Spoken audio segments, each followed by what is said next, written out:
Ma vocation FMM. Je ne suis pas née avec une vocation FMM. Voilà. Et je suis née d'abord dans une famille chrétienne pratiquante, et c'est vrai que cela m'a marqué déjà. Hein.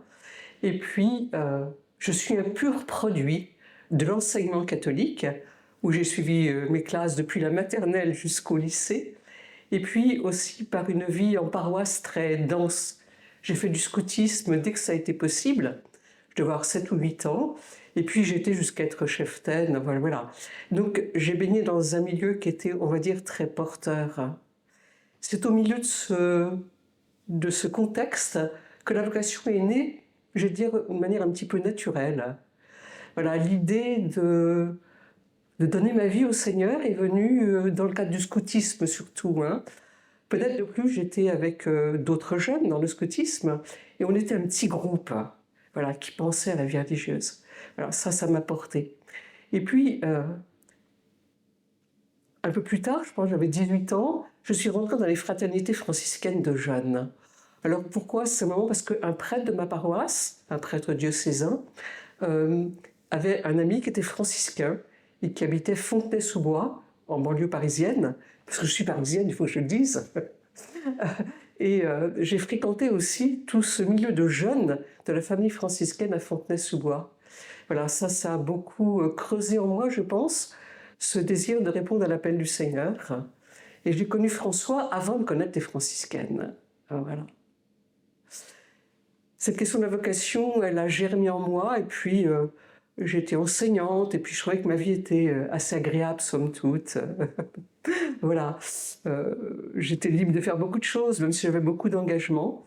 Et à vrai dire, c'est les franciscaines qui sont venues à moi. C'est incroyable, hein. Je ne connaissais pas de congrégation religieuse franciscaine, et puis voilà que par un jeu de circonstances, de relations, une franciscaine missionnaire de Marie a pris contact avec moi parce qu'elle savait que par quelqu'un que c'est tout simplement comme ça qu'est née la vocation et de rentrer chez les franciscaines missionnaires de Marie. Donc c'est François qui m'a attirée, c'est sûr, dans la congrégation, mais aussi la mission universelle. Avant de demander mon entrée, j'ai fait 2 séjours en Afrique du Nord, en Algérie. J'ai beaucoup apprécié. Voilà. J'ai surtout découvert la présence eucharistique en terre d'islam. Alors, ça m'a fait cheminer et voilà. Et après ces 2 séjours, j'ai demandé à entrer dans la congrégation. Voilà un petit peu. Après, j'ai découvert tout ce qu'on peut découvrir une fois qu'on est rentré, voilà, d'autres aspects de notre charisme, dont la vocation mariale.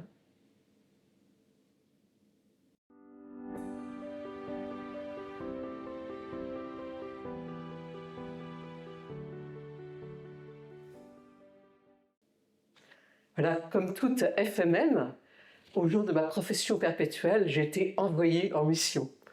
Ouh. Voilà, j'ai été envoyée par ma provinciale dans le diocèse de Lille. Alors pourquoi faire? Eh bien voilà, ma provinciale avait reçu un appel du diocèse de Lille, un appel en particulier pour entrer dans l'équipe d'animation du CIPAC. Le CIPAC, c'est un centre de formation pour adultes, formation pastorale et catéchétique, donc pour des adultes pour qu'ils deviennent permanents dans l'Église, et donc sur les 3 diocèses. L'appel a été lancé à ma provinciale parce que antérieurement, il y a eu déjà une religieuse FMM, Sœur Geneviève de Montredon, qui avait travaillé au CIPAC.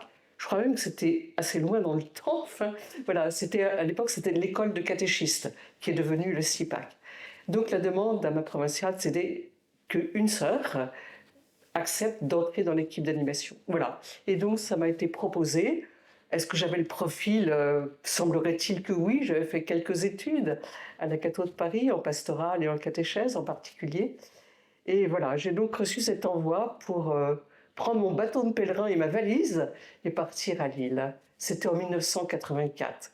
Ça fait déjà quelques années. J'ai passé à Lille 6 merveilleuses années. 6 années dans ce centre de pastoral, ce centre de formation pour adultes. Alors, ce qui m'a vraiment aidé, ce qui m'a réjoui, ce qui m'a donné du bonheur à vivre cette mission, c'est que c'était une mission à vivre en équipe. Au CIPAC, il y avait une équipe de 5 personnes, un directeur, un prêtre, et puis nous étions 2 religieuses et 2 laïcs. Et ensemble, nous avions pour mission de proposer des cours, de faire des accompagnements pour toutes ces personnes qui s'apprêtaient à devenir permanents en pastoral. Voilà. Et je suis rentrée de plein pied, un peu du jour au lendemain, en devenant donc cette formatrice pour adultes. Alors, il y a peut-être 3 choses qui m'ont particulièrement plu et aidé aussi. J'ai formé des gens, je me suis formée moi-même. C'était super. D'abord, ce travail d'équipe avec les 4 autres personnes. Toutes les semaines, le mercredi après-midi, nous passions toute notre après-midi à travailler ensemble, à préparer des cours, à reparler des accompagnements des personnes. Voilà, tout ce qui fait la vie du centre venait là le mercredi après-midi. Une vie d'équipe assez forte. Moi, j'ai besoin d'une vie d'équipe avec d'autres comme ça. Ça avait été ça un peu dans le scoutisme avant et j'avais besoin de retrouver comme ça cette vie avec d'autres pour la mission. Ce qui m'a aussi beaucoup frappé, beaucoup touché, eh bien, c'est tous ces étudiants pour lesquels nous étions là, pour qu'ils se forment et donnent le meilleur d'eux-mêmes. Ils donnent le meilleur d'eux-mêmes. Voilà, c'était des cours, c'était des stages, c'était voilà, ce qui fait une formation chrétienne d'adulte. Et puis, ce qui m'a aussi beaucoup marqué, touché et aussi appris, c'est que nous faisions tous les ans un voyage pastoral. Un voyage découverte de l'Église, comme nous l'appelions. C'est-à-dire que nous partions avec les étudiants à la découverte d'un autre diocèse.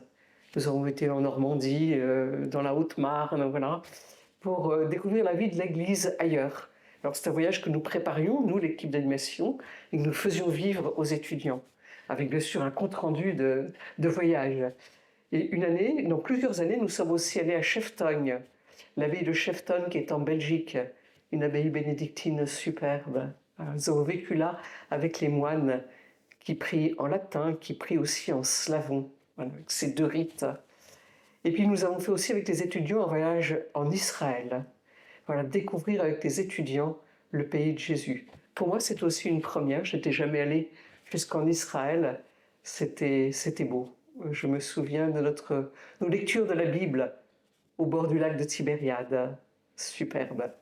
Et puis, le plus encore que j'ai vécu, enfin le plus avec les étudiants, c'était vraiment bien, mais c'est en équipe d'animation, nous avons fait un voyage ensemble, un été en Grèce. Dire que quelqu'un d'entre nous connaissait bien déjà la Grèce et nos frères orthodoxes, et nous avons vécu avec eux. Nous avons été accueillis dans l'église orthodoxe pendant un mois. Quelle ouverture d'esprit et du cœur. Voilà, c'était très beau. Voilà, une belle mission au CIPAC qui a duré 6 années et que j'ai beaucoup aimé.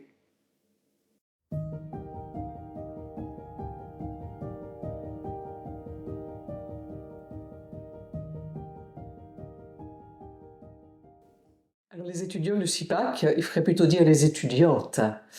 La majorité des personnes qui faisaient la formation, d'abord, elles étaient envoyées par leur paroisse, leur secteur, leur doyenné, et c'était surtout des femmes. Encore que, au fil des années, j'ai vu aussi des hommes qui sont venus grossir la troupe des étudiants du CIPAC. Alors, ces femmes étaient envoyées essentiellement pour la catéchèse. C'était déjà des personnes qui, dans leur paroisse, étaient catéchistes, mais c'était pour justement devenir en capacité de former d'autres catéchistes sur leur paroisse. Mais pas que la catéchèse, il y avait aussi des étudiants qui venaient envoyés par des mouvements d'église. Je me souviens d'un jeune homme, tout juste marié, issu du milieu ouvrier et qui avait été envoyé pour devenir permanent dans la mission ouvrière. Voilà, un beau profil aussi. Voilà, il y avait donc une diversité de personnes selon d'abord, j'avais envie de dire, la compétence qui leur a été demandée de déployer. Donc la catéchèse, mais aussi des permanents de mouvement, ou bien des permanents dans l'enseignement catholique, ou bien encore des personnes capables d'assurer des formations liturgiques dans leur paroisse. Alors, ces hommes, ces femmes, mais surtout ces femmes, venaient aussi de milieux très différents. Bien sûr, il y avait des personnes qui venaient de Lille, voilà, la proche banlieue, et aussi qui venaient quelquefois de la campagne, vraiment de la campagne, ou de milieux ouvriers, de milieux populaires. Et ça, c'était vraiment très beau. Ces femmes qui étaient envoyées, souvent venaient au CIPAC sans avoir fait beaucoup d'études, hein. Elles avaient certaines le certificat d'études, bien, le brevet quelquefois, mais pas toutes avaient été au-delà. Voilà. Et elles étaient envoyées pour se former et recevoir des cours de théologie, des cours de psychologie, des cours de pédagogie. Voilà. Et ça pouvait les inquiéter aussi au départ.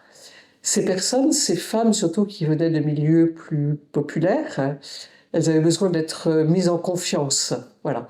Et ça, c'était vraiment très intéressant d'accompagner et d'établir un climat de confiance. Confiance en elles d'abord, voilà. Parce qu'elles avaient des capacités. Elles avaient surtout de l'expérience. L'expérience d'avoir fait des rencontres de catéchistes, des rencontres avec les enfants. Et il fallait partir de ce qu'elles savaient déjà faire. Voilà. Et ça, c'est vraiment quelque chose de très, très beau, de voir des personnes qui, peu à peu, prennent confiance en elles et deviennent capables, voilà, d'assumer des responsabilités. Alors j'avais le bonheur, moi, non seulement de faire des cours au centre du CIPAC, mais aussi d'accompagner les stagiaires, dans le cadre de la catéchèse surtout. Je fais un peu du côté de la liturgie, mais surtout de la catéchèse.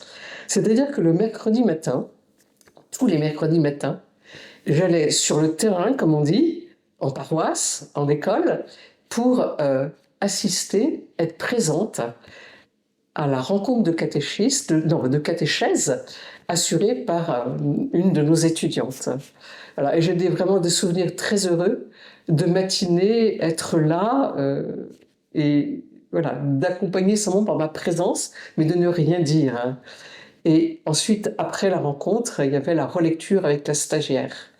C'est vraiment des beaux moments que d'accompagner quelqu'un pour lui montrer dans la relecture surtout ce qui a été bon dans ce qu'elle a dit. Voilà, de souligner ce qui a été bon.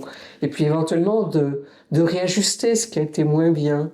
Voilà, c'est tout le bienfait de pouvoir accompagner des personnes pour voilà, les aider à découvrir ce qui a été bien et puis à les aider à progresser. Voilà, c'était ces stages que j'ai vraiment beaucoup, beaucoup appréciés. C'était devenu un peu ma spécialité, l'accompagnement des stages. Voilà, et par-delà tout ça, ce que je trouve très beau, c'est que déjà dans ces années, les femmes prenaient de plus en plus de place comme responsables de pastorale sur leur paroisse, oui, mais aussi sur des doyenés de manière plus large, et d'être capable de devenir formatrices d'autres personnes.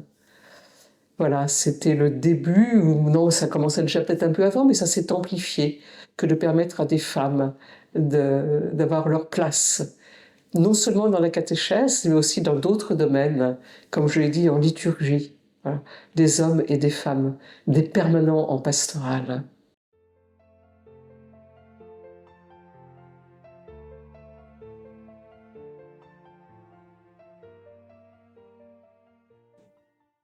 Ma vie après le CIPAC a été encore une vie au service de l'Église.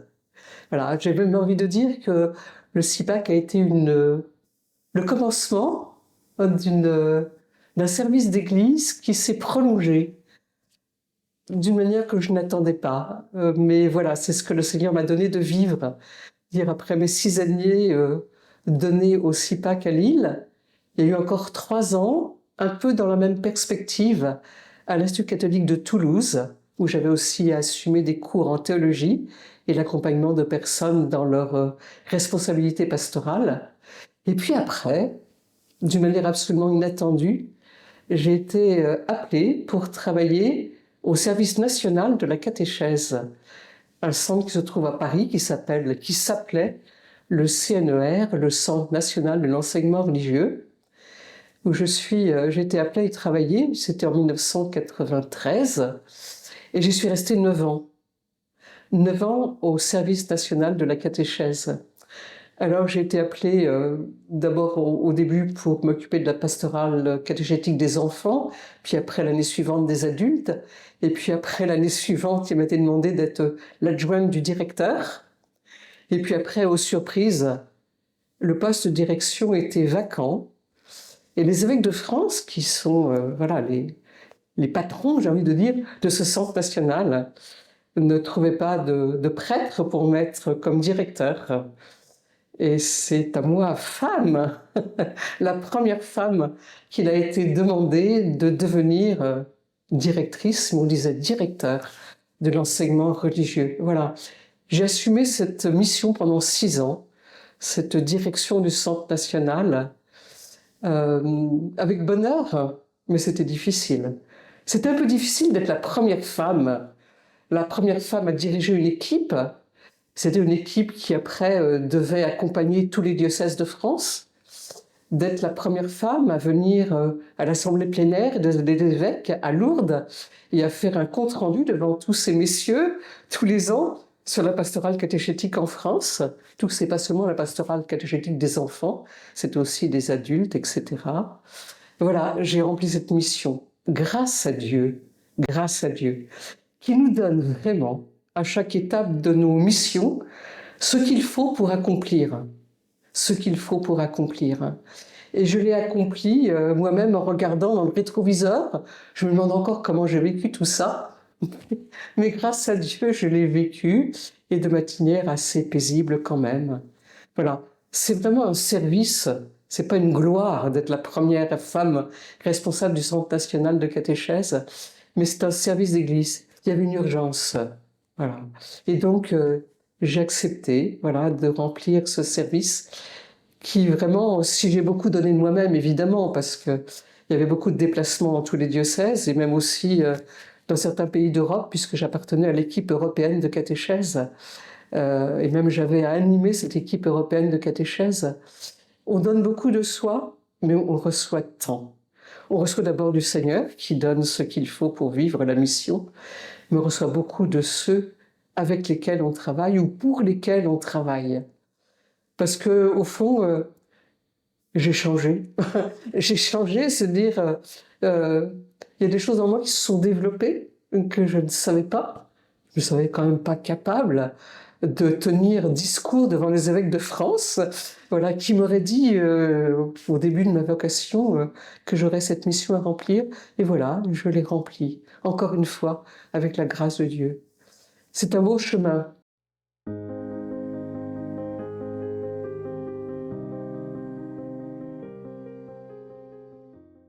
Voilà, j'ai passé 6 ans à Lille, 3 ans à Toulouse, 9 ans au National. Ça fait de belles années au service de l'Église. Et vraiment, je rends grâce au Seigneur d'avoir donné cette trajectoire de service de l'Église de France. Après, je suis passée à une autre étape. Ça a été plusieurs années au service de ma congrégation. Aussi des très belles années. Voilà. Puisqu'après avoir fait de la catéchèse à tous les niveaux, je suis devenue pour ma congrégation, pour les franciscaines missionnaires de Marie en France, l'économe provincial. Je sais pas. Voilà. De la catéchèse, je suis passée aux finances. Pourquoi pas? Bien que ça m'ait étonné quand même que cette mission m'ait été confiée. Et je l'ai accueillie aussi, peut-être de la même manière que j'avais accueilli les précédentes missions. Ma formation me semblait vraiment très modeste pour devenir celle qui allait s'occuper des finances. Et voilà, encore une fois, avec la grâce de Dieu et beaucoup d'aide aussi, j'ai pu remplir cette mission pendant 9 ans. Je voudrais dire que c'est la mission quand même qui m'a le plus éprouvée. C'est éprouvant quand on est franciscaine missionnaire de Marie, en tout cas pour moi, franciscaine missionnaire de Marie, voilà, d'être plongée dans le monde des finances. Pour moi, spirituellement, ça a été moins nourrissant que de m'occuper, d'accompagner des personnes dans leur formation pastorale ou théologique. Mais ce fut quand même des belles années, parce qu'en s'occupant des finances dans la congrégation, au fond, on s'occupe de la mission et on s'occupe des personnes qui sont dans la mission. Donc ce fut aussi très beau. Voilà, 10 ans comme économe provincial, et après peut-être que mes plus belles années, elles sont encore venues après. Parce qu'après ces 10 années comme économe provincial. J'ai reçu un appel pour aller au Pays Basque. J'ai repris mon bâton de pèlerin, ma valise, et je suis partie à Cambo, où là j'ai reçu la mission de prendre en charge une communauté de mes sœurs en EHPAD. 60 sœurs. 60 sœurs à accompagner à cette étape de leur vie où elles se préparent plutôt à rejoindre leur Seigneur. Voilà. 6 ans. Et j'ose dire que ces 6 années difficiles, parce que c'est aussi des années Covid, nous avons été en EHPAD et restés dans l'EHPAD pendant plusieurs semaines, mais 6 superbes années pour accompagner mes sœurs dans leur marche vers le Seigneur. Ça m'a aussi beaucoup fait bouger. Je me suis demandé si moi j'étais prête à faire le grand passage. Les sœurs m'ont aidé. J'ai pas fait le passage, c'était encore là, mais voilà, c'était très beau d'accompagner spirituellement mes sœurs. Voilà. Et aujourd'hui, je continue d'une autre manière, ici en Bretagne. Encore une nouvelle vie qui s'ouvre devant moi. Je ne m'occupe plus de mes sœurs, mais je m'occupe des archives. C'est aussi une belle mission que de prendre soin, de garder, de conserver l'histoire de la congrégation. Voilà. J'ai quand même encore un petit pied dans la pastorale et j'en suis contente. Donc j'ai réuni au fond les 2 grandes étapes de ma vie. Voilà, des années au service de l'Église, des années au service de ma congrégation. Alors maintenant, c'est donc les archives, mais c'est aussi le service d'Église, puisqu'il m'a été confié le service diocésain de la mission universelle pour le diocèse de Saint-Brieuc. Voilà, ma vie est comblée. Merci Seigneur.